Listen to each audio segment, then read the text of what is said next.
కేంద్ర మాజీ మంత్రి ఎర్రన్నాయుడు లేని లోటు తీర్చలేనిదని ముఖ్యమంత్రి విశాఖ మహానాడులో అన్నారు. పార్టీకి ఆయన ఎనలేని సేవలందించారని గుర్తు చేసుకున్నారు.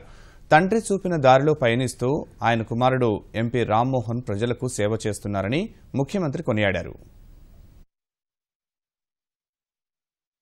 ఇక్కడికి వస్తే బ్యూటిఫుల్ గా మీరు చూస్తున్నారు. 2 రోజుల్లో మీరు చూస్తే ఎవ్వరూ ఊహించని విధంగా బ్రహ్మాండంగా మీటింగ్ను కండక్ట్ చేయడం కానీ, ఫ్లూయెంట్ గా ఫ్రీగా మాట్లాడడం కానీ, అదే మరి ఇంకొక పక్కన ఈయన ఎంపీగా నేను ముందుగానే క్యాండిడేట్ చెప్పి నువ్వు ముందుకు వెళ్ళిపోమంటే పాదయాత్ర సైకిల్ యాత్ర పెట్టుకొని మొత్తం కాన్స్టిట్యూన్స్ తిరిగి ఒక బ్రహ్మాండమైన నాయకుడిగా 4 సంవత్సరాలు ఎమర్జ్ అయ్యాడంటే ఇది ఒక చరిత్ర.